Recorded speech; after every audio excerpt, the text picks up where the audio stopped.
जी ओम। ओम गुरुजी ओम। ओम।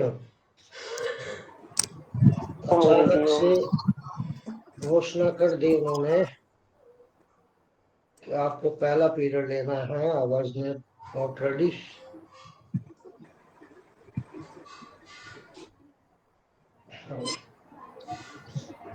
तो चलिए मंत्रोच्चार करते हैं। कमर गर्दन सीधी, आंखें बंद, ध्यान आज्ञा चक्र पर। लंबा गहरा श्वास भरते हुए दीर्घ ओम का उच्चारण। ओम।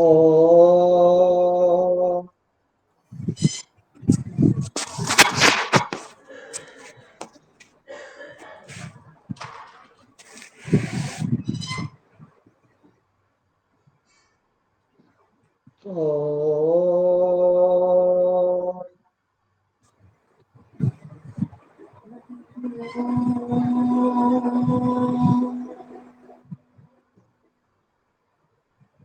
ओम।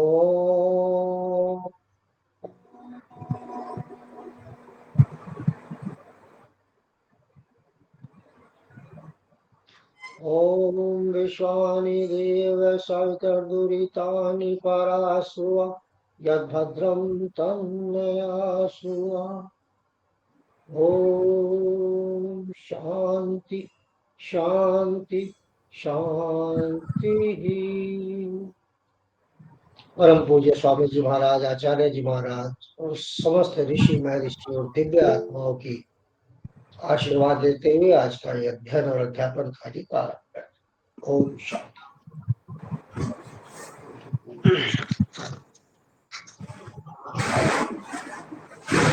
क्या हो रहा है?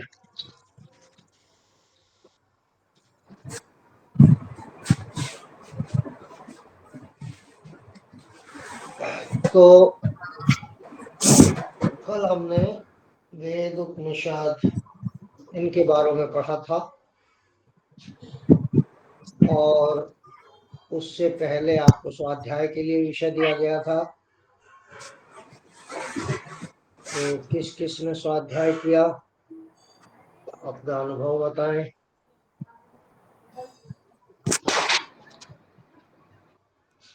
जिसने किया हो वो बताएं।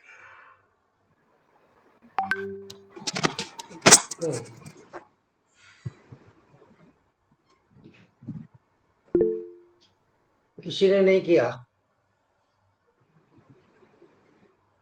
किसी ने भी स्वाध्याय नहीं किया? जिसने किया हो वो अपने बारे में बताए। किसी ने नहीं किया? जी आपने किया? मुझे तो टॉपिक ही समझ में नहीं आया कि आप क्या टॉपिक दे क्या रहे हैं। क्यों? मैंने तो बड़ा स्पष्ट बोला था कि हमारा शरीर में 3 अलग अलग पावर सेंटर्स हैं, सत्ता है। मन है, शरीर है, आत्मा है। मन के धर्म भी बताए थे, शरीर के धर्म भी बताए थे, आत्मा के धर्म भी बताए थे। और ये कहा था कि इनमें से हम किसके धर्म अभी तक के जीवन में हमने अधिक निभाए हैं, ये टॉपिक। चलिए, जब आप लोगों ने नहीं किया तो आगे मैं आपको स्वाध्याय नहीं दूंगा, क्योंकि आप इस योग्य ही नहीं हैं कि आपको कुछ अच्छी बात बताई जाए। शिप्रा बंद करो माइक अपना। शिप्रा जी माइक बंद कर दीजिए। ओम अगर गुरुजी। नहीं कुछ बोलना है तो बताइए। ओम गुरुजी। पल्लवी जी गुरुजी ओम। 2 दिन से छुट्टी पर हो, प्रातः सत्र में भी और सायकालीन सत्र में भी। हाँ? इसके अतिरिक्त नेहा कौन है? नेहा भी नहीं है, सुबह के सत्र में अनुपस्थित थी। ब्रजेश पाल सुबह के सत्र में अनुपस्थित थे। शिप्रा तिवारी कहा थी सुबह के सत्र में? सुबह थी, उपस्थित थी। नहीं उपस्थित होती तो मैं नाम नहीं लिखता आपका। पल्लवी बालियान और अर्पणा सिंह, अपर्णा सिंह, ये लोग सुबह के सत्र में अनुपस्थित थे। देखिए, आप गुरु को धोखा नहीं देते, स्वयं को देते हैं। तो मैंने पहले दिन कहा था कि ये गुरुकुल सिस्टम है, गुरुकुल पद्धति है, ये सीबीएसई की पद्धति नहीं है। कोई आए पढ़े ना पढ़े, हमारा एक एक छात्र पर ध्यान रहता है। अब आप लोगों ने गुरु आज्ञा का अवहेलना की है, क्या करके? स्वाध्याय ना करके। गुरुजी ओम, मैंने किया गुरुजी। किया है तो बताइए कुछ, जी इनको गुरुजी, अभी समझाइए क्या। देखिए गुरुजी, जो धर्म होते हैं शरीर के, हमारे 3 धर्म होते हैं गुरुजी। एक तो शरीर के धर्म, मन के धर्म और आत्मा के धर्म। गुरुजी, अभी तक जो हमने निभाए हैं या हम सब लोग निभा रहे हैं, जितने भी हैं, वो शरीर के धर्म ही निभा पा रहे हैं गुरुजी। जैसे भूख है, प्यास है, हमारी बेसिक नीड जो है गुरुजी, निद्रा है, हमारा क्या कहते हैं, भोग है, विलास है, वासना है, यही इन्हीं सब धर्मों को हम निभा पा रहे हैं। और जो हमारे वास्तविक धर्म है, जैसे कि हमें समाधि में जाना चाहिए या ध्यान में जाना चाहिए, परोपकार करना चाहिए, और वो नहीं कर पा रहे हैं, वो कहीं छूट जा रहा है गुरुजी। तो एक एक चीज आप अपनी कॉपी में, पर आगे मुझे कराने नहीं है, नोट भी करने से क्या लाभ। ये इसीलिए दिए जा रहे हैं ताकि आप स्वयं को जान सके। महर्षि दयानंद जब गुरु की तलाश में भटक रहे थे और उन्हें गुरु नहीं मिल रहे थे, तब मठों में गए, आश्रमों में गए, साधु संतों के पास गए, लेकिन कोई भी उन्हें तृप्त नहीं कर पा रहा था। तब वो विरजानंद जी के आश्रम में पहुंचे। वो अंधे थे और इन्होंने वहां पर आवाज लगाई, तो अंदर से आवाज आई, कौन? कि गुरुदेव यही तो जानने आया हूं कि मैं कौन हूं। तो जिसने ये जान लिया कि मैं कौन हूं, उसको ब्रह्म ज्ञान प्राप्त हो जाता है। आपको यही इन स्वाध्यायों से आपको यही बताने का प्रयास है कि आप कौन हैं, आप अभी कहाँ खड़े हैं और आदर्श स्थिति की लाइन कहाँ है। हमें वो लाइन तक पहुंचना है, आदर्श स्थिति तक। हम वहां पर नहीं पहुंच पा रहे। तो आप लोगों ने नहीं किया स्वाध्याय, not good, I am not happy. चलिए कोई बात नहीं, आपके हिसाब से मैं चलता रहूंगा। आप जैसा जैसा करते रहोगे मैं भी वैसा वैसा करता हूं। तो कल उपनिषदों पर बात हुई थी कि भौतिक संसार सत्य मानते हुए भी इसके पीछे छुपे हुए जो रहस्य है, जो संसार दिख रहा है, इसके पीछे बहुत रहस्य छिपे हुए हैं। सत्यों के सत्य, तत्वों के तत्व के दर्शन ऋषियों ने किए और उसी को उन्होंने ब्रह्म कहा। इसके पीछे जो रहस्य है वो ब्रह्म है। ये शरीर जो दिख रहा है, यदि इसके पीछे वो ब्रह्म की चेतन शक्ति न हो, आत्मा निकल जाए इसमें से, तो ये शरीर क्या है? मिट्टी है। तो इस समस्त ब्रह्मांड के पीछे जो छिपा हुआ रहस्य है वो वही चेतन शक्ति ब्रह्म की शक्ति है। जैसा कि आपको बताया कि सत्व रज तम के साथ यदि उस ब्रह्म की चेतन शक्ति का योग न हुआ होता तो ये संसार नहीं होता। इसके पीछे वही है, इसी को उन्होंने ऋषियों ने ब्रह्म ज्ञान कहा। संसार का ध्यान इस तथ्य या सत्य की ओर खींचने के लिए जिस विद्या को उन्होंने जन्म दिया उसी को ब्रह्म विद्या कहा। इस ब्रह्म विद्या का प्रतिपादन करने वाले ग्रंथों का नाम ही उपनिषद है। उपनिषद कितने हैं? 108 उपनिषद, 108, 108 उपनिषद है। उपनिषद वेदों का निचोड़ है। और इसके रहस्य को समझने के लिए जानना जरूरी है कि ब्रह्म को ढूंढने के लिए भटकने की आवश्यकता नहीं। जब हम भगवान को याद करते हैं तो कहाँ को मुंह उठाते हैं? आसमान में। आसमान कहाँ है? आसमान में ब्रह्म कहाँ है? ये तो सब हम हवा में लटक रहे हैं, चांद सूरज तारे ग्रह उपग्रह। चांद वाले हमारी तरफ को देखते होंगे। आसमान में देखने की जरूरत नहीं है, किसी मंदिर मस्जिद में देखने की जरूरत नहीं है। बस गर्दन झुका करके अपने भीतर देख लीजिए, यह साक्षात आत्मा उस परम पिता परमेश्वर का स्वरूप है।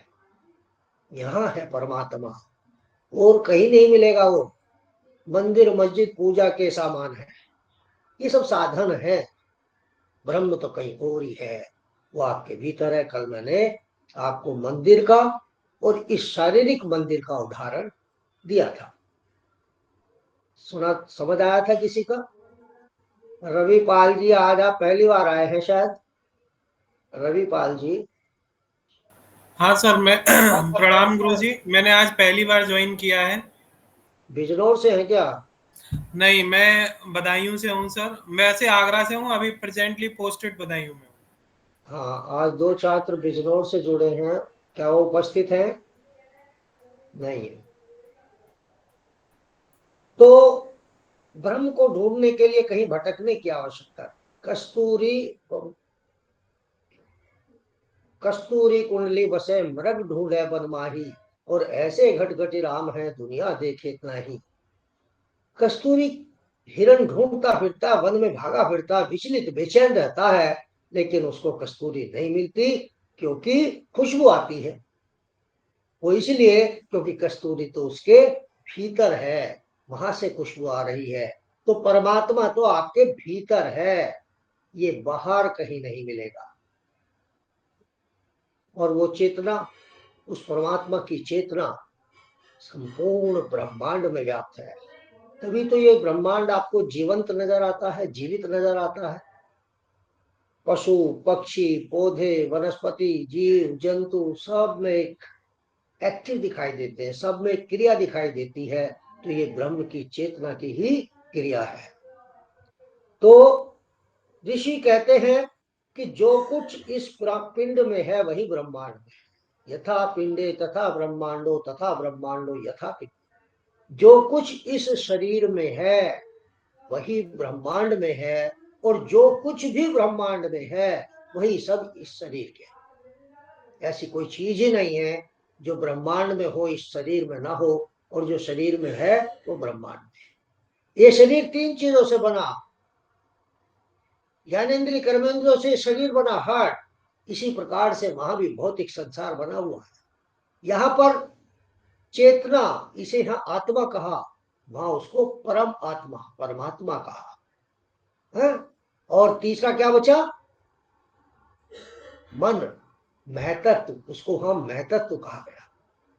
वही तीन चीजें वहां हैं, वही तीन चीजें यहाँ है। यथा पिंडे तथा ब्रह्मांडे, तथा ब्रह्मांडे यथा पिंडे।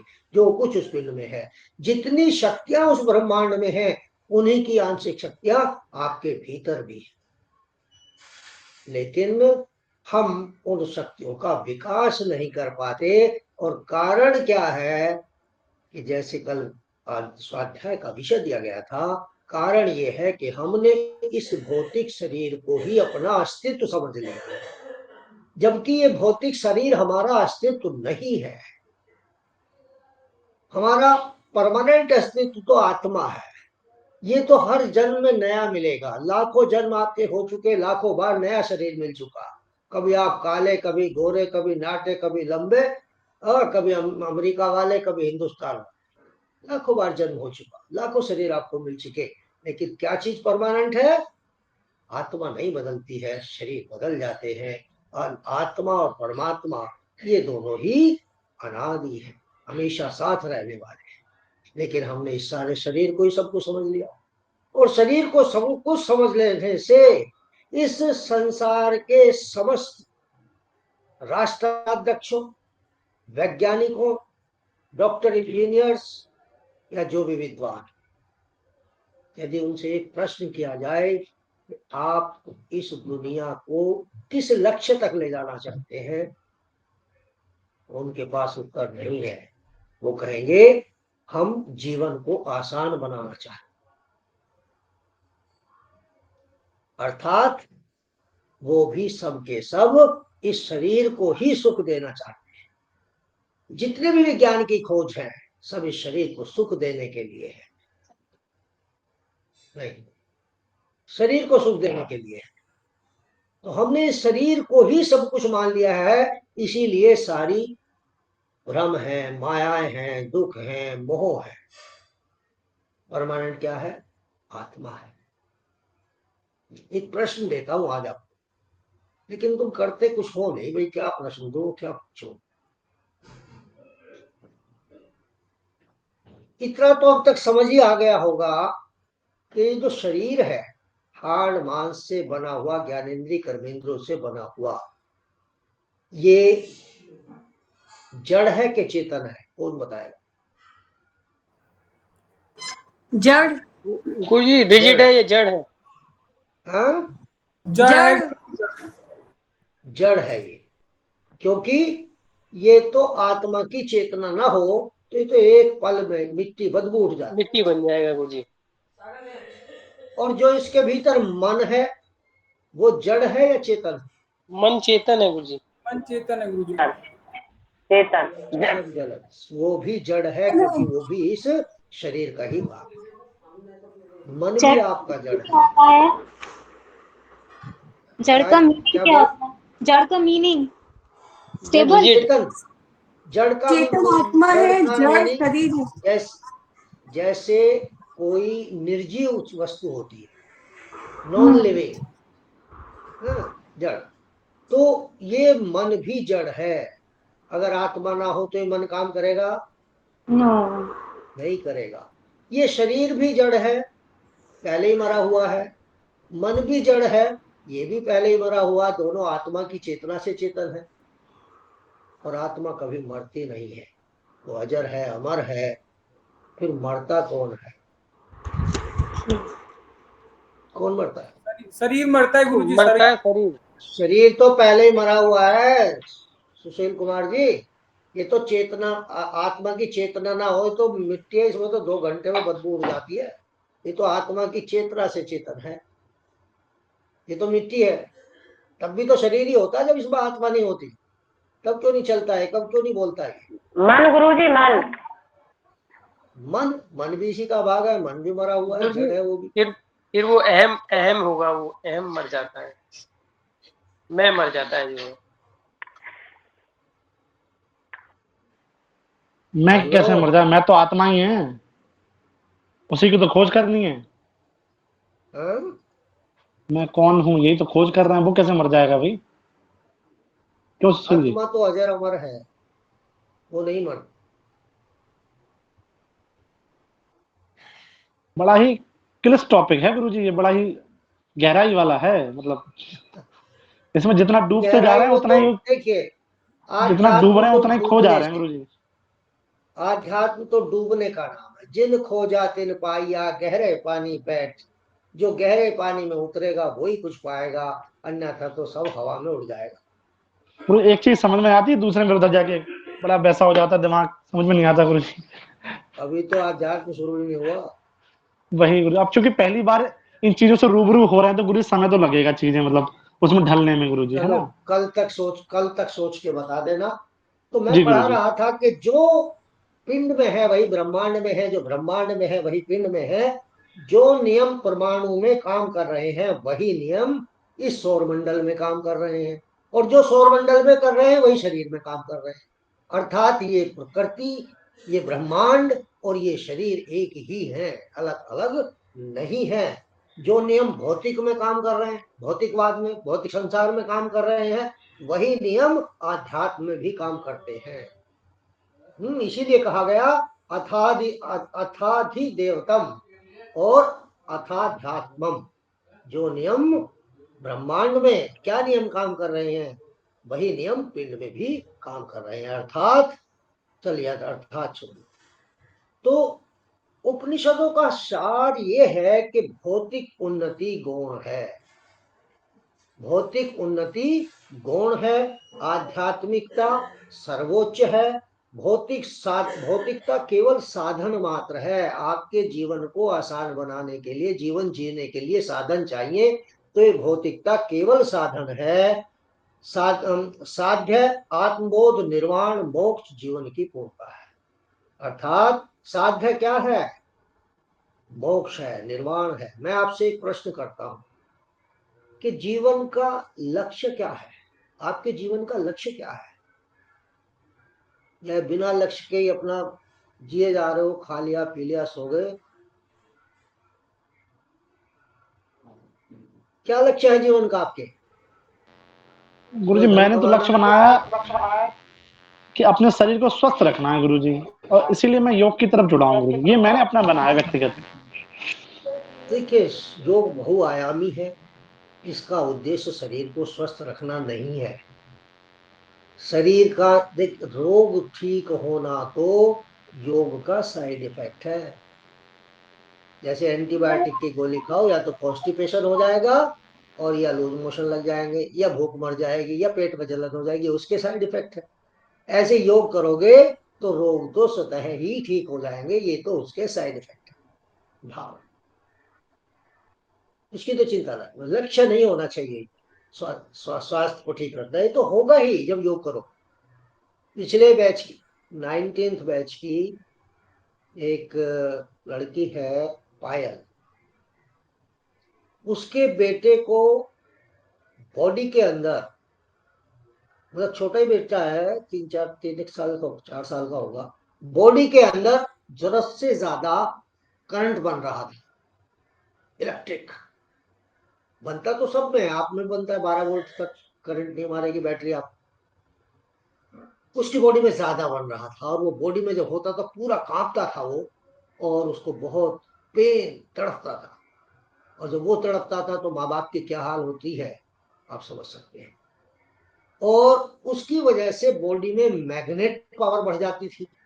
आस पास में अगर कोई चीज लोहे की रखी है तो वो भी उसकी तरफ आ जाती। सारे जितने बड़े बड़े ये कारखाने खुले हुए हैं, फोर्टिस, अपोलो, मैक्स, यहाँ तक कि एम्स में भी गए, लाखों लाखों रुपए खर्च कर डाले, उन बेचारों को कहीं राहत नहीं। अंत में थक करके उसका फोन आया, गुरुजी, रोने लगी। गुरुजी कहते, मैंने कहा बेटा बता बात क्या है? कहने लगे जी ऐसे ऐसे प्रॉब्लम है, और उसकी तड़फ इतनी ज्यादा है कि अब तुम्हें माँ हो के कहने लगे भगवान इसको उठा ले। मैंने कहा नहीं, निराश होने की जरूरत नहीं है, तुम इसको तुरंत पतंजलि ले जाओ। हमने और शास्त्री जी ने व्यवस्था की। रात में फोन आया और सुबह 10 बजे तक हमने वो एडमिट करा दिया। 3 दिन के अंदर, विद इन 3 days वो बच्चा नॉर्मल है। उसका फोन आया, बहुत खुश थी, बहुत बहुत धन्यवाद कर रही थी कि जो है, और बिल्कुल उनको जी अब इसमें कोई सेंसेशन, कोई करंट, कुछ भी नहीं है, बिल्कुल ठीक। तो ये साइड इफेक्ट हैं प्राकृतिक चिकित्सा योग के। लक्ष्य नहीं है, लक्ष्य तो परमात्मा से मिला है। तो मैंने पूछा था कि आपके जीवन का लक्ष्य क्या है? तो लक्ष्य का, जीवन का लक्ष्य इस शरीर को के लिए नहीं होना चाहिए, मन की इच्छाओं की पूर्ति के लिए भी नहीं होना चाहिए। वो होना चाहिए आत्मा का विकास, आत्मा का परमात्मा से मिलन, अर्थात मोक्ष की प्राप्ति, जन्म मृत्यु के चक्र को तोड़ देने की, वो लक्ष्य होता है। दुखों का कारण क्या है, कोई बताएगा? शिखा, दुखों का कारण क्या है? इच्छाएं ही दुखों का कारण है, ये महात्मा बुद्ध ने कहा था। क्या इच्छाएं? हाँ, विशेष हमारी जितनी भी विशेष होती हैं वे सब दुखों का कारण है। ये बात गौतम बुद्ध ने कही थी। तृष्णा ही सब दुखों का मूल है गुरुजी। तृष्णा, तृष्णा ही सब दुखों का मूल है। तृष्णा और इच्छा। हाँ, मैं वही तो पर्यायवाची है। अरे और कोई मैं बुद्धिजीवी? उस क्विट्स को मैं थोड़ा प्रॉपर्ली बता रहा था, और कोई बात नहीं। और कोई बुद्धिजीवी? मोह। अनुराधा जी, अनुराधा जी? हाँ जी, मोह दुखों का कारण है, किसी से ओ, ज्यादा लगाव रखना। अट्रैक्शन। ललिता जी, ललिता जी, तभी हम दुखी होते हैं, हाँ? होती है तभी हम दुखी होते हैं, किसी से कुछ मांगते कुछ चाहते और वो पूरा आपकी ना आवाज हो साफ नहीं आ रही। जीवन का लक्ष्य मोक्ष है, जन्म मृत्यु से छुटकारा पाना, और जीवन में दुखों का, सारे दुखों का कारण ये जन्म है। न जन्म होगा न ही कोई के लिए दुख होगा। मोक्ष प्राप्त करना पॉसिबल है? हाँ? सामान्य नॉर्मल लोगों के लिए मोक्ष, जो जन्म मृत्यु से छुटकारा जो होता है, नहीं नहीं, नॉर्मल लोगों के पॉसिबल लिए, है?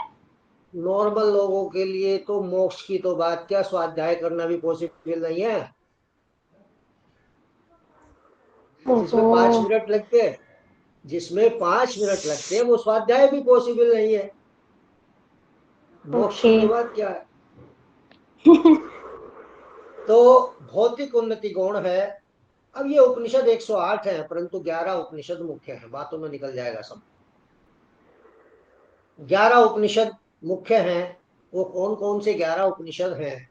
नंबर 1, फटाफट लिख लीजिए, उसमें आपकी किताब में दिए होंगे शायद, मुझे नहीं मालूम।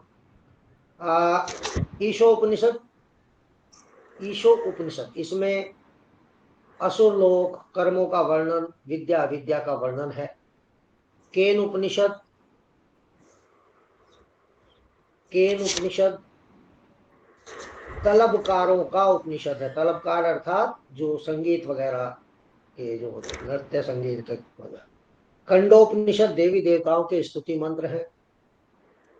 प्रश्नोपनिषद, इसमें स्पेस साइंस, खगोलीय, पौराणिक, पुरातत्व, यानी कि स्पेस और पुरातत्व, इसको क्या बोलेंगे अंग्रेजी में? पुरातत्व, अरे क्या होता है ये, आर्कियोलॉजी, आर्कियोलॉजिकल, आर्कियोलॉजी और भौगोलिक, ज्योग्राफिकल परिस्थितियों का वर्णन। ज्योग्राफिकल। मंडूकोपनिषद, इसमें ब्रह्म विद्या का ज्ञान है। मांडुक्य उपनिषद, इसमें सृष्टि की उत्पत्ति का वर्णन है।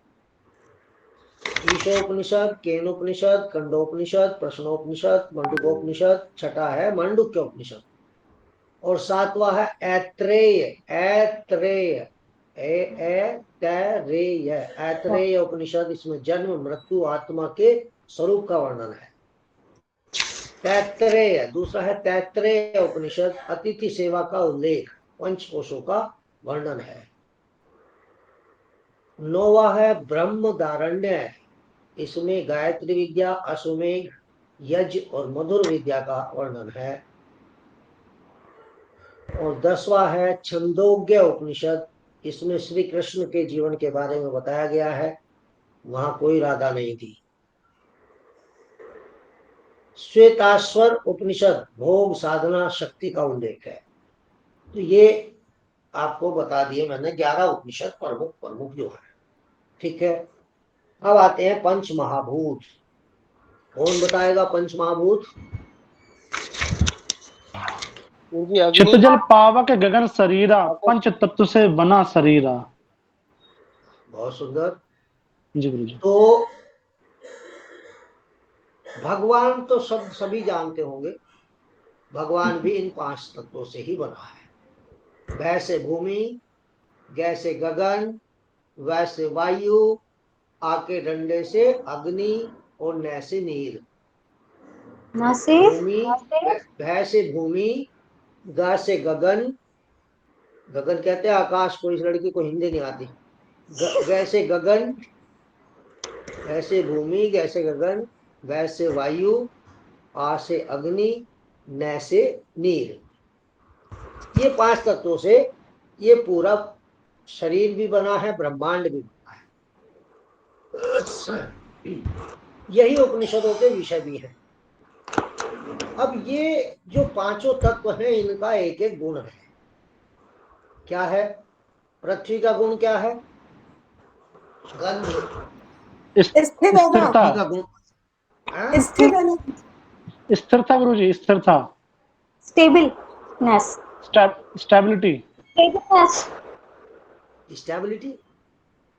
स्टेबिलिटी। ये इन पांचों तत्वों के सूक्ष्म तत्व जो हैं, जिनसे मिलकर के ये बने हैं। पृथ्वी अगर बनी है तो वो गंध से मिलके बनी है। पृथ्वी का गुण है गंध। स्मेल। आकाश यानी कि गगन का ध्वनि, शब्द, शब्द भी कह सकते हो या ध्वनि भी कह सकते हो। भय गय वान, वैसे वायु, वायु का है स्पर्श, और अग्नि का है रूप, अग्नि का है रूप, और नीर, जल का है रस या स्वाद। ये इनके सूक्ष्म भूत कहलाते हैं। पंच वो तो हो गए भूमि गगन वायु अग्नि जल, ये तो हो गए महाभूत, और ये हो गए इनके सूक्ष्म। इन सूक्ष्म भूत से ये महाभूत बने हैं, महाभूत से सूक्ष्म भूत नहीं बने। गंध यदि किसी भी वस्तु में है, चाहे वो डिओडेंट हो, चाहे वो कोई वनस्पति हो, कोई भी वस्तु हो, तो इसका मतलब क्या है कि इसमें पृथ्वी तत्व है। पृथ्वी तत्व होने के कारण ही इसमें गंध है। तो रस जिस चीज में होगा उसमें जल तत्व अवश्य होगा। तो ये सूक्ष्म भूत होते हैं, 5 महाभूत और 5 उनके सूक्ष्म। अब आते हैं पुराण। पुराण है 18। वैदिक सिद्धांतों को ही सरल रूप से समझाने के लिए पुराणों की रचना की गई। वैदिक सिद्धांतों को ही सरल रूप से समझाने के लिए पुराणों की रचना की गई। पुराणों का प्रतिपाद्य विषय क्या है? सृष्टि की रचना, प्रलय, वंश, मतवंतर, धर्म, अर्थ, काम, मोक्ष। क्या क्या? सृष्टि की रचना, प्रलय, वंश, मनवंतर, धर्म, अर्थ, काम, मोक्ष। और मनवंतर मीन्स, आ? मनवंतर मीन्स मनवंतर काल की गणना है। काल गणना को समझ लीजिए। Time, calculation of time time. Mapping, time mapping system है। ओके। तो पुराण कुल 18 है। सबसे पहला जो पुराण है वो ब्रह्म पुराण है, जो सबसे महत्वपूर्ण है। इन पुराणों में कहानियों के द्वारा वेद को समझाया गया है। लेकिन लिखने वालों ने कहानियां लिख दी और उन्होंने बहुत गूढ़ चीजों को इसमें डाला है, लेकिन वो आम आदमी के सर के ऊपर से उतर जाती हैं। बस वो उनको कहानी समझ बैठता है, उससे आगे उनके पीछे जो छुपा हुआ रहस्य है उस तक वो नहीं पहुंच पाता, जब तक कोई विद्वान पुरुष उसको समझाने वाला ना हो। ब्रह्म पुराण में 10,000 श्लोक हैं। इसकी पूरी लिस्ट आपकी पीडीएफ में दी हुई है। गरुड़ पुराण है, 16वां पुराण गरुड़ पुराण है। इसमें मृत्यु के पश्चात का वर्णन है कि मृत्यु के बाद क्या होगा। 7 लोक हैं, स्वर्ग लोक जिनमें सबसे ऊंचा लोक माना गया। कर्मानुसार लोकों की प्राप्ति होती है। पहले हमें एक जन्म लोक में लेना पड़ता है, उसके बाद फिर हमें पुनर्जन्म मृत्यु। तो 7 लोक हैं। सबसे श्लोकों की दृष्टि से सबसे बड़ा मार्कंडेय पुराण है। मार्कंडेय पुराण है। इसमें श्लोकों की दृष्टि से सबसे बड़ा नहीं, सबसे छोटा। इसमें 9,000 श्लोक है। मार्कंडेय पुराण में 9,000 श्लोक हैं। और सबसे बड़ा स्कंद पुराण है। स्कंद पुराण, इसमें 81,000 श्लोक हैं। 81,000। ठीक है, ये आप अपने पीडीएफ में देख सकते हो। पुराणों में सबसे उच्च स्थान जो है वो ब्रह्म पुराण का है, प्रथम स्थान है। ब्रह्म ने ब्रह्मा का रूप धारण किया, अतः वही सृष्टि के मूल हैं। ब्रह्म के कारण ही ब्रह्म पुराण को प्रथम स्थान पर रखा गया है। अब आपके इसके बाद आएंगे आपकी पीडीएफ में प्रमुख योगी। प्रमुख योगी में आपको स्वयं पढ़ने हैं पतंजलि, शंकराचार्य, महर्षि दयानंद, अरविंदो, विवेकानंद ये सब पढ़ लें। पतंजलि के नमन करने का भी वहां मंत्र है, योगेन चित्तस्य पदेन वाचा, जो हम रोज बोलते हैं, ये आपको वहां से पढ़। ठीक है, तो यहां तक हम आ गए हैं। अब आगे हम पढ़ेंगे योग की 4 पद्धतियां। योग की 4 पद्धतियां। अभी तक आपने योग की जो 4 प्रमुख पद्धतियां हैं वो कौन कौन सी हैं? ज्ञान योग, कर्म योग, भक्ति योग और राजयोग।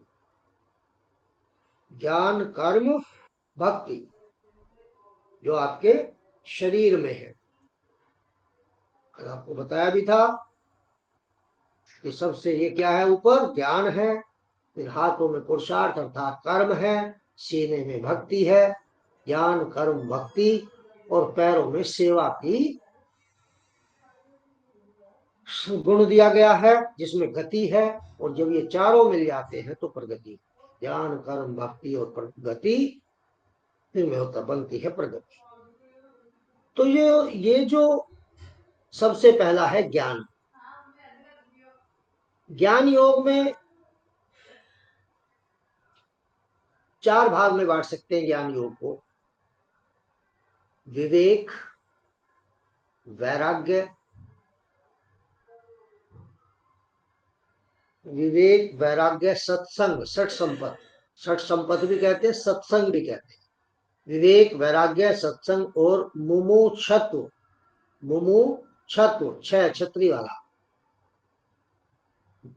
विवेक वैराग्य सत्संग और मुमुक्षत्व, ये 4 भाग इसके हैं। अब विवेक क्या है? विवेक क्या है?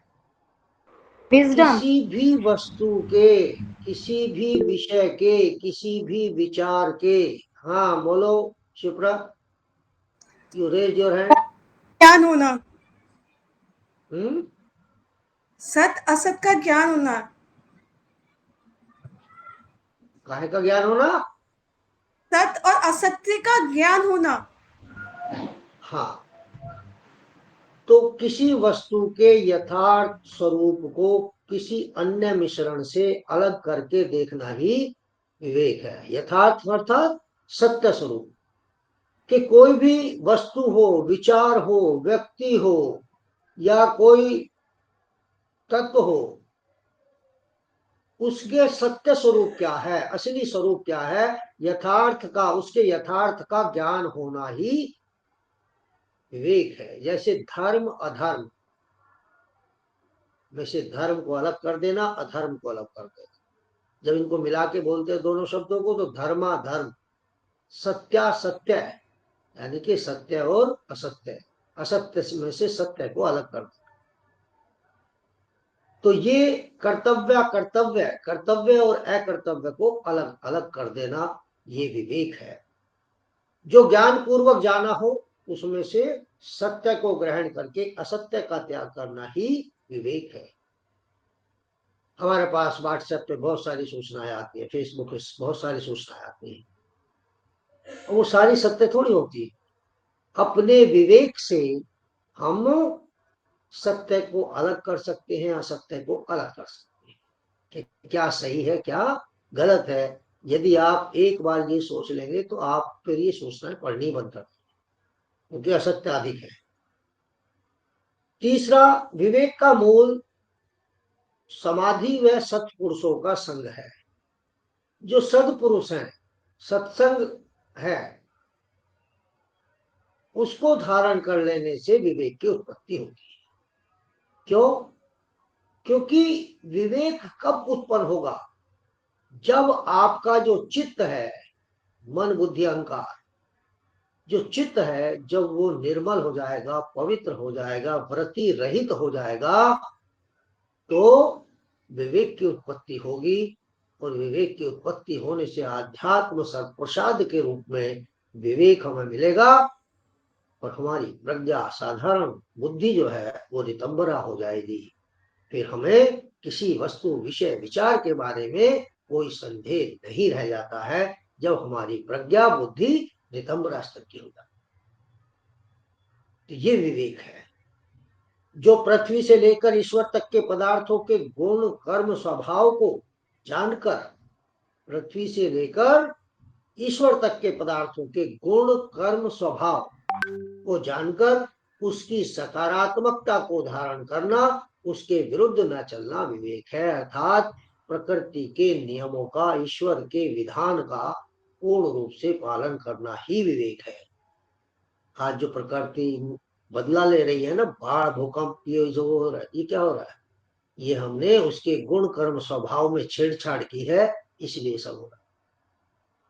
तो ये आपका विवेक हुआ, समझ आ गया। यानी कि किसी वस्तु के यथार्थ स्वरूप को, सत्य स्वरूप को जान लेना ही विवेक है।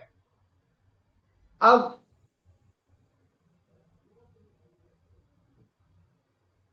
आध्यात्मिक तरीके से समझा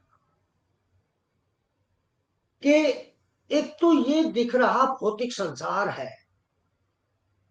और एक वो ब्रह्म है, परमात्मा है।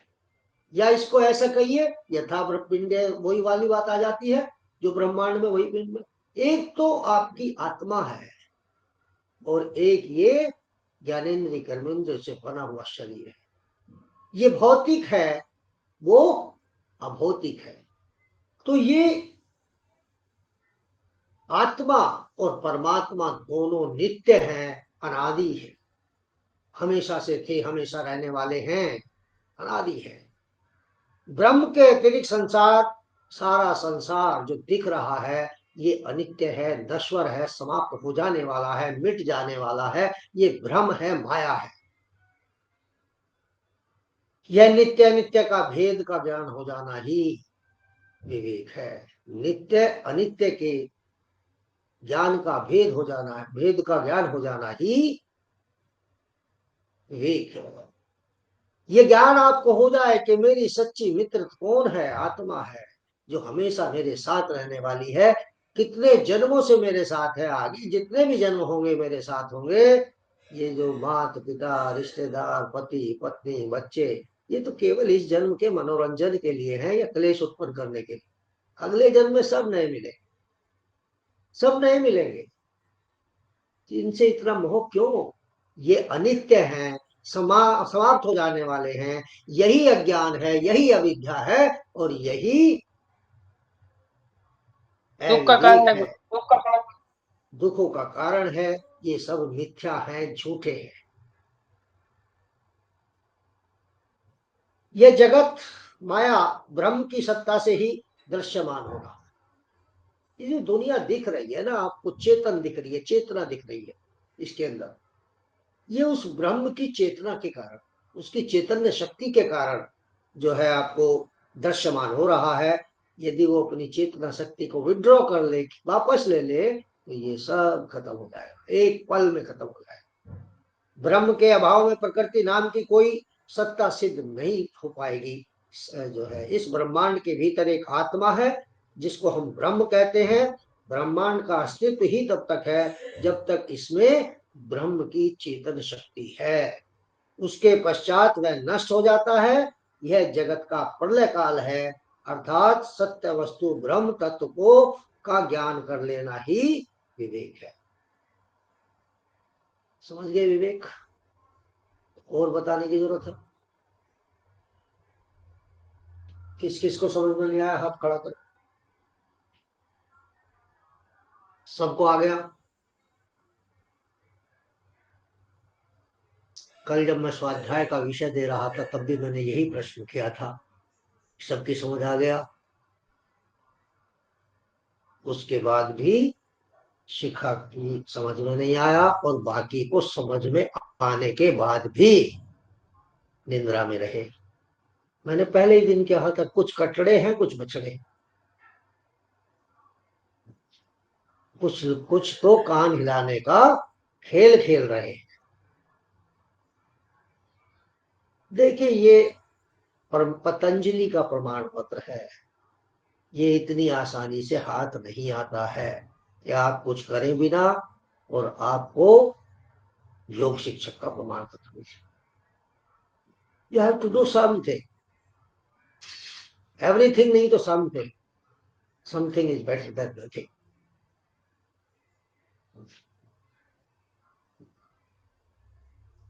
दूसरा भाग है ज्ञान योग का वैराग्य। ये बड़ा खतरनाक। वैराग्य क्या है? जितनी भी दुनिया दिख रही है, दृष्ट व श्रवण विषय, या जितने भी विषय कानों से सुने जा सकते हैं, जितने भी दुनिया में विषय हैं या जितने भी भोग हैं, इस लोक व परलोक, स्वर्ग आदि दिव्य लोकों के भोगों की इच्छा का परित्याग कर देना ही वैराग्य है। यानी कि समस्त भोगों का त्याग कर देना, यहां तक कि स्वर्ग की भी इच्छा ना करना, प्रकृति से भी मोह विच्छेद हो जाए, रिश्ते नातों से तो बहुत छोटी बात है। स्वर्ग की चाह भी योगी की खत्म हो जाती है जब वो वैराग्य धारण कर लेता है। उसे तो फिर मोक्ष की भी इच्छा नहीं रहती। तो ये वैराग्य है, इसे पढ़ाएंगे आगे कितनी तरह का होता है। तो इस लोक में और परलोक में जितने भी भोग हैं उनका परित्याग कर देना ही वैराग्य है। भोगों को काकविष्टा समझकर, काकविष्टा किसको कहते हैं? कोवे की बीट, काकविष्टा।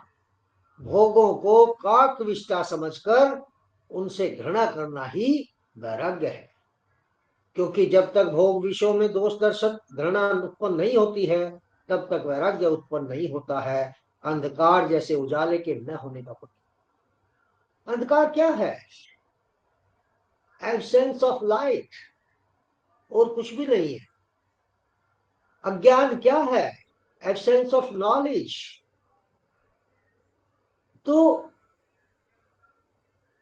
जब तक वैराग्य उत्पन्न नहीं होता, जैसे अंधकार उजाले के न होने का प्रतीक है, यहां तक कि अच्छाई की भी तृष्णा ना होना ही वैराग्य है। अच्छाई भी बुरी है, अति हर चीज की बुरी है। अति रूपेण वासीता अति गर्वेण रावणा, अति बले बलि वधो है अति वर्जते। अति रूपवती होने के कारण सीता का हरण हुआ, अति अहंकारी होने के कारण रावण के वंश का नाश हो गया, और अति बलशाली होने के कारण अली मारा। अति किसी भी चीज की हो वो वर्जित बताई गई है। तो अच्छाई की भी अति नहीं करनी चाहिए। तो अच्छाई से भी तृष्णा हो जाना वैराग्य है। जब वैराग्य की हो जाता है व्यक्ति, फिर उसे किसी चीज का मोह नहीं है। वैराग्य नहीं होगा गुरुजी हाँ? तो उसे स्वयं के शरीर से भी तो मोह नहीं रहेगा गुरुजी, फिर वो अपने स्वयं के शरीर का क्या करेगा? हाँ, ये आगे उसमें योग दर्शन में बताएंगे। स्वयं के शरीर से भी गुरुजी आवाज नहीं आ रही है सही जब से। सोच संतोष तब स्वाध्याय ईश्वर प्राणिनाम। सोच यानी कि शुद्धि का भाव जब मन में पूर्ण रूप से प्रतिष्ठित हो जाता है तो योगी को बार बार ये मन कचोटता है कि मैं इस शरीर पे सारी दुनिया के साबुन लगाता हूँ, सेंट लगाता हूँ, परफ्यूम लगाता हूँ, इसी तरह रोज रगड़ के नहाता हूँ, फिर भी ये शुद्ध नहीं होता, फिर भी इससे बदबू निकलती रहती है। और अंदर का जो अंतःकरण है वो तो मोटरसाइकिल के साइलेंसर की तरह काला हुआ पड़ा है। ये शरीर तो किसी योग्य नहीं है। उसे अपने शरीर से भी घृणा उत्पन्न हो जाती है। ये आगे योग दर्शन का विषय।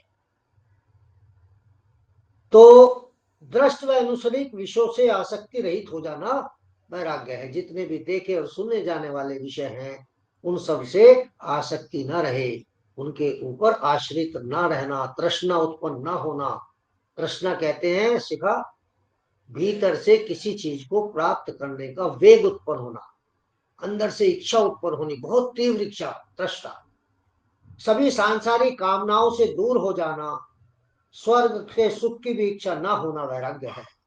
दिव्यता में भी दोष देखना, दिव्य जो दिव्य है, पवित्र हैं, उनमें भी दोष देखना, दिव्य वस्तुओं को भी अनासक्त भाव से योग करना वैराग्य है। क्या कहते हैं पतंजलि? दृष्टानुश्रविक विषय वितरणस्य वशीकार वैराग्य। दृष्टानुश्रविक विषय वितरणस्य वशीकार संज्ञा वैराग्य। जितने भी देखे जाने वाले जिनको आप छू सकते हैं, देख सकते हैं, सुन सकते हैं, ऐसी सब चीजों से आसक्ति रहित हो जाना ही वैराग्य है। तो ये वैराग्य की परिभाषा मैंने आपको बता दी है।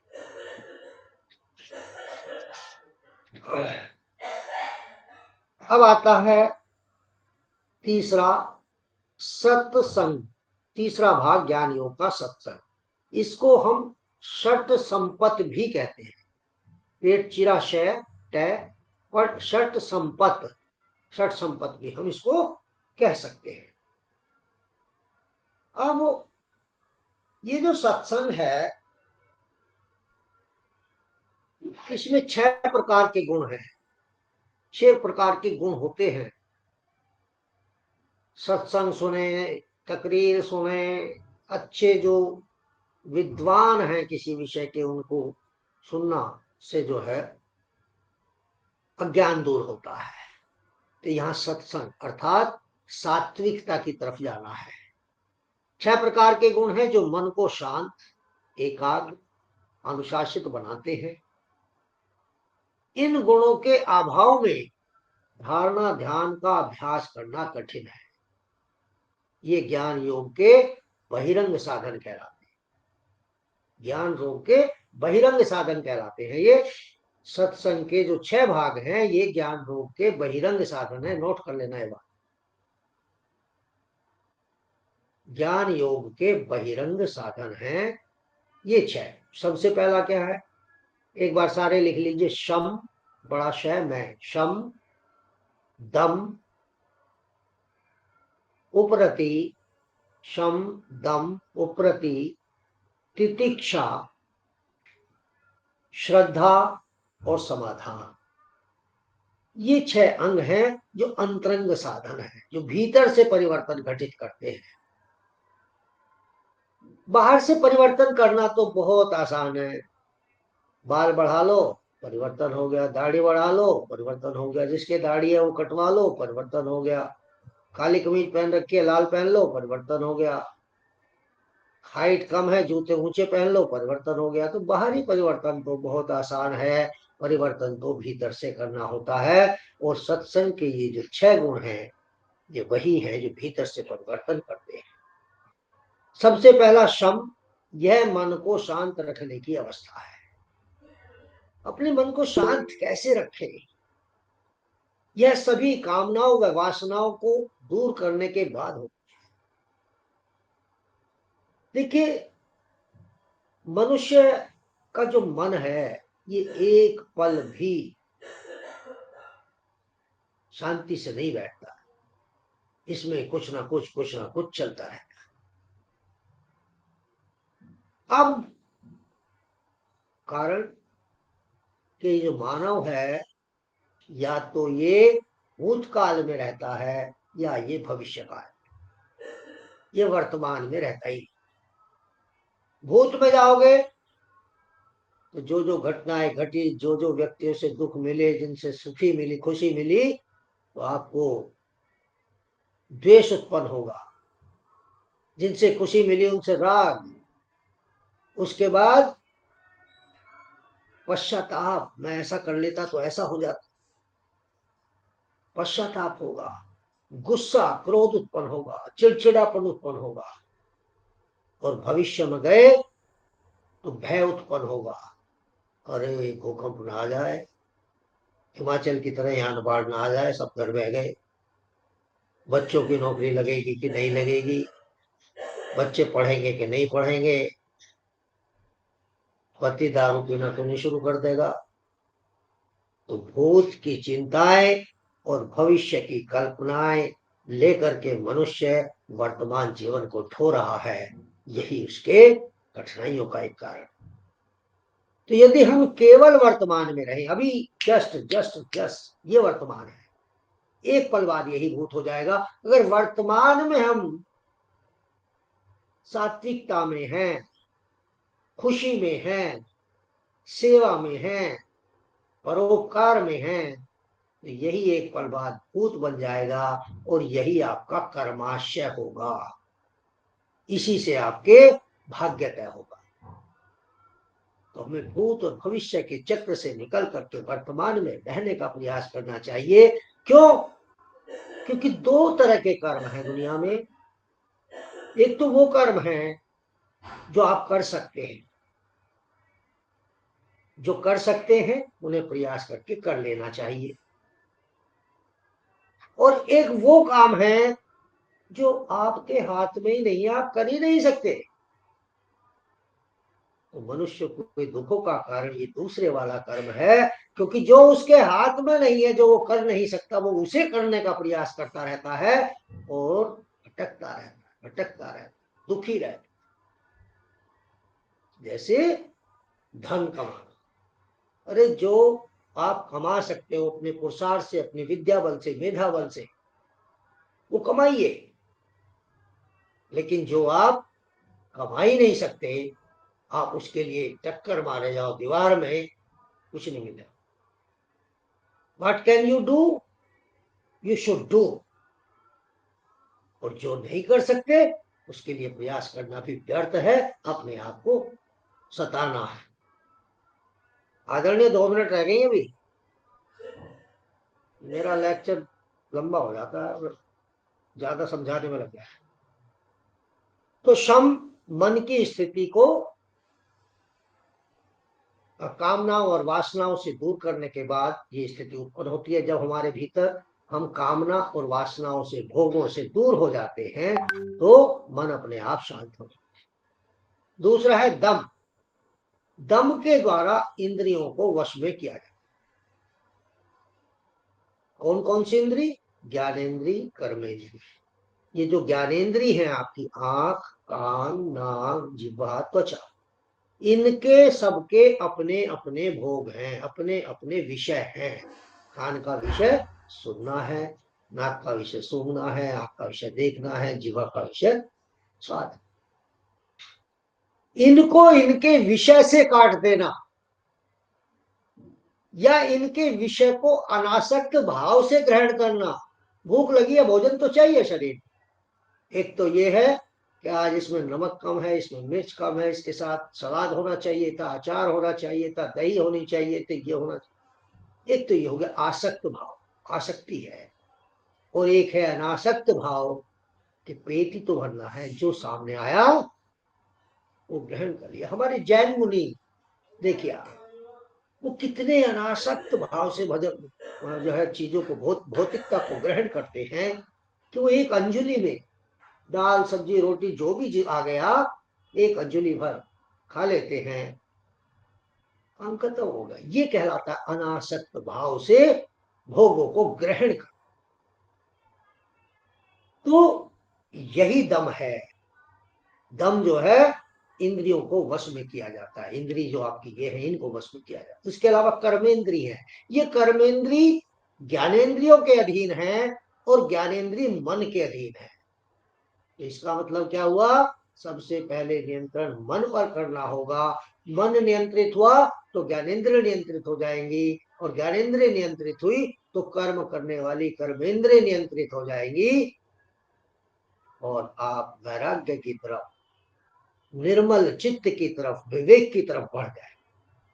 दम, सम दम उपरति।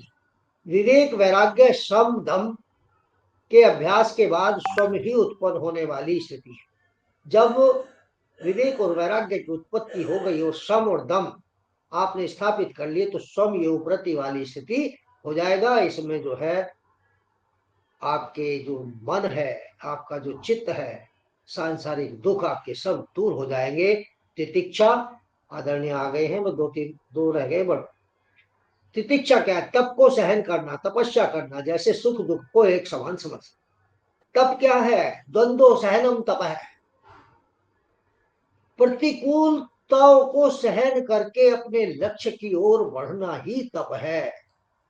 प्रतिकूलताओं को सहन करते हुए अपने लक्ष्य की तरफ धीरे धीरे चरय बहती एक एक कदम आगे बढ़ते रहना ही तप है। तो तप को सहन करना, तपस्या करना, सुख दुख में एक समान है, तब दो स्तर पर होता है, मन के स्तर पर और शरीर के स्तर पर। ये मन बहुत बदमाश है, बहुत चंचल है। जब इसे बांधने का प्रयास करते हैं तो ये प्रतिक्रिया करता है, और वो प्रतिक्रिया कहाँ परिलक्षित होगी? कई बार ऐसा होता है ना, 3-4 भाई हैं, पिताजी ने एक भाई को काम बताया, बड़े वाले को, बड़े वाले ने छोटे वाले को, छोटे वाले ने और छोटे वाले को। तो इसी प्रकार ये मन है, जब हम इसको बांधने का प्रयास करते हैं, जब तो ये प्रतिक्रिया करता है और ये ज्ञानेंद्रियों पर प्रतिलक्षित होता है। इसकी प्रतिक्रिया ज्ञानेंद्रिय कर्मेंद्रियों को आदेश कर देती है। तो कोई नाखून काट रहा है, कोई खुजला रहा है, कोई पैर हिला रहा है, कोई हाथ हिला रहा है, ये क्या है? मन की चंचलता, मन को बांधने का जो प्रयास किया गया उसकी प्रतिक्रियाएं हैं। तितिक्षा हो गया, श्रद्धा, गुरु और प्राचीन ग्रंथों में आध्यात्म अत्यधिक विश्वास। जो हमारे प्रमाणिक ग्रंथ हैं, जैसे वेद है, कुरान है, बाइबल है, जिसका जो है, ये हमारे प्रमाणिक ग्रंथ है, इन पर पूर्ण विश्वास होगा। ऐसा नहीं पढ़ के देख लेते हैं, अच्छा लगा तो कर लेंगे, नहीं लगा तो नहीं लगेंगे, अपने सुविधा के अनुसार धर्म को और पुस्तकों को मोड़ तरोड़ देना नहीं। गुरु और प्राचीन ग्रंथों में अत्यधिक विश्वास होना ही श्रद्धा है। और समाधान क्या है? मन में ब्रह्म को स्थिर करना, हर वक्त उस ब्रह्म के चिंतन में रहना। हमारा प्रत्येक कार्य उसके लिए हो, उसकी आज्ञा से हो, उसकी उपस्थिति में हो। ऐसे कर्म का कर्ता आप नहीं होते, वो ब्रह्म होता है, वो परमात्मा होता है। और ऐसे कर्मों का कोई संस्कार नहीं बनता, और जिनका संस्कार नहीं बनता वही सर्वोत्तम कर्म है। इनको ही निष्काम कर्म कहा गया है, दिव्य कर्म कहा गया है। अंतिम बस ये आज इतना ही, मुमुक्षु कल पढ़ा देंगे। अब मैं ज्यादा डिटेल में आज मैं आपको स्वाध्याय नहीं दूंगा, और आपके इसमें सबके नंबर कटेंगे आचरण में, क्योंकि आपको गुरु की आज्ञा का अवहेलना करना ब्रह्म हत्या के समान माना गया, और आपने ऐसा किया है। ओम शांति शांति। आदरणीय स्वागत है आपका।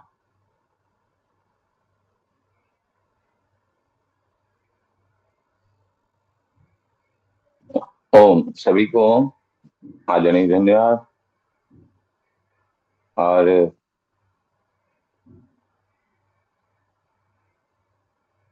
एक बार मन को एकाग्र करने के लिए, पुनः इस अपनी अवस्था में आने के लिए, एकाग्र करने के लिए और नए विषय में प्रवेश करने के लिए अपने आप को तैयार करती हैं। और उसके लिए एक बार ओम की ध्वनि, सीधा बैठेंगे, कमर सीधी करेंगे, नासिका से गहरा सांस लेंगे।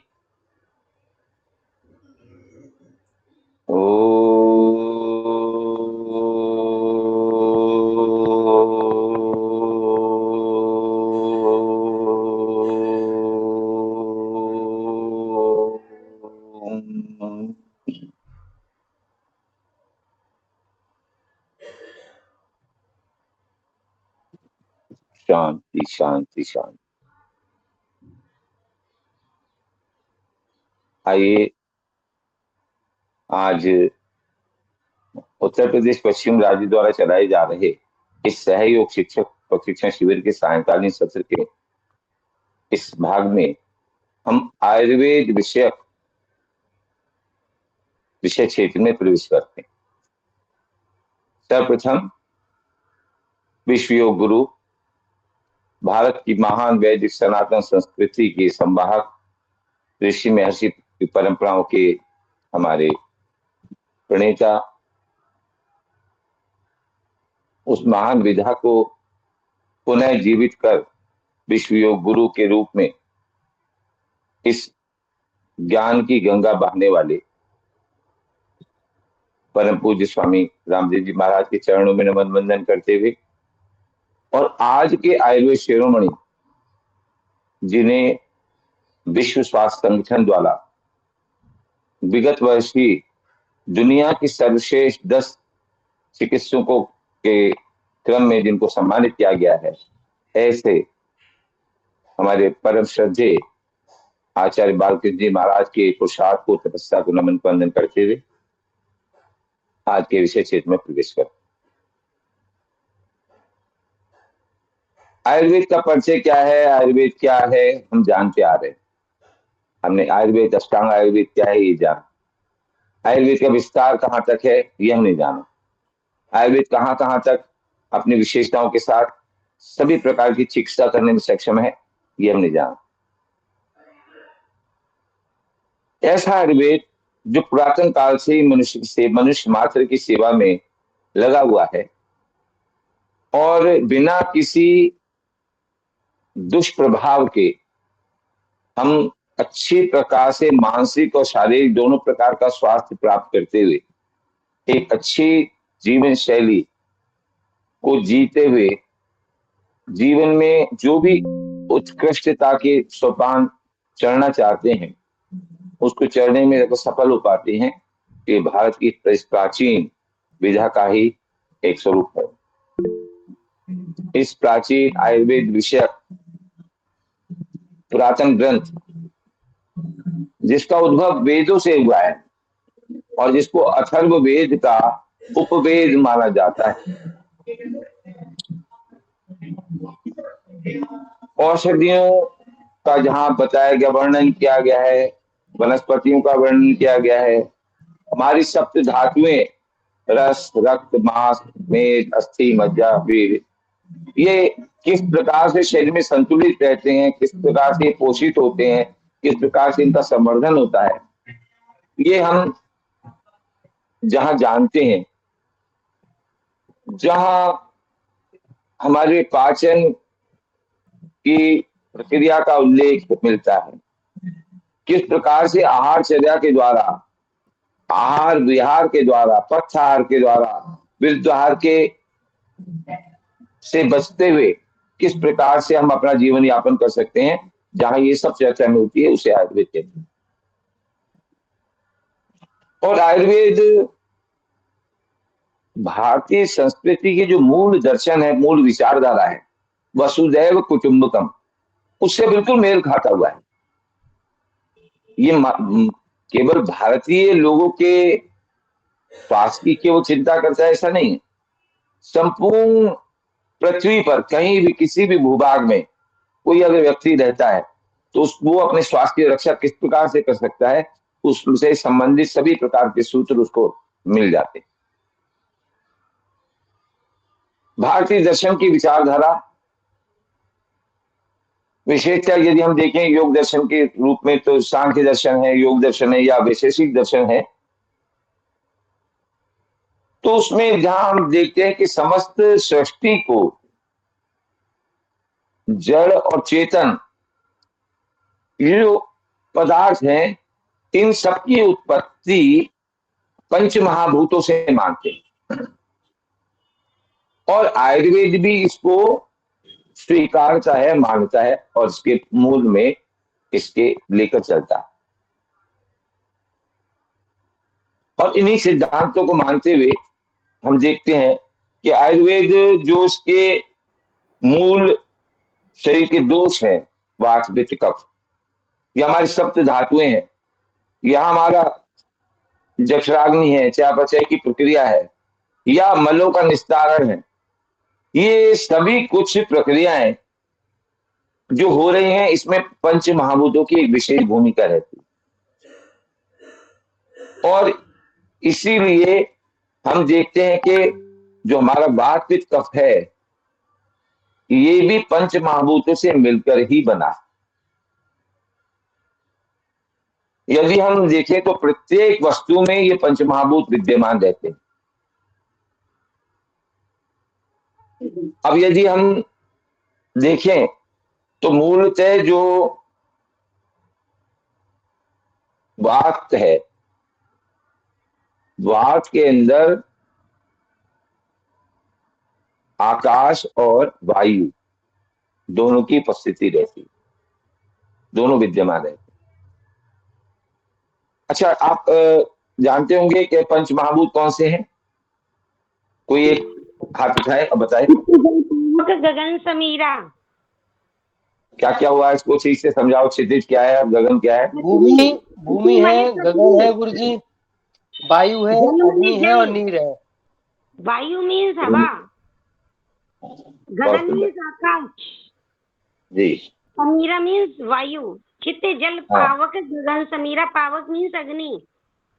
बहुत सुंदर, ठीक, बहुत बहुत धन्यवाद, बहुत सुंदर। ये चौपाइयां जिसको याद नहीं है तो उनके लिए बता देता हूं। जो हमारे हम ये मानते हैं सामान्य दिनचर्या में, हिंदू संस्कृति में, वैदिक संस्कृति में हम कहते हैं कि भगवान तो कण कण में वास करता है, हमारे अंदर भी भगवान है, तुम्हारे अंदर भी भगवान है। और ये जब हिरण्यकश्यप की कथा पढ़ते हैं ना, तो वो अपने जब पुत्र को मना करता है तुम ईश्वर को क्यों मानते हो, वो ईश्वर प्राणिधाम से हटने के लिए कहता है, तो कहते हैं नहीं नहीं, सब में ईश्वर है, जड़ में भी है, चेतन में भी है। तो कहते हैं खंबे में भी है क्या? तो खंबे में वो मारता है, तो एक कहानी सबने सुनी होगी, खंबे में से नरसिंह अवतार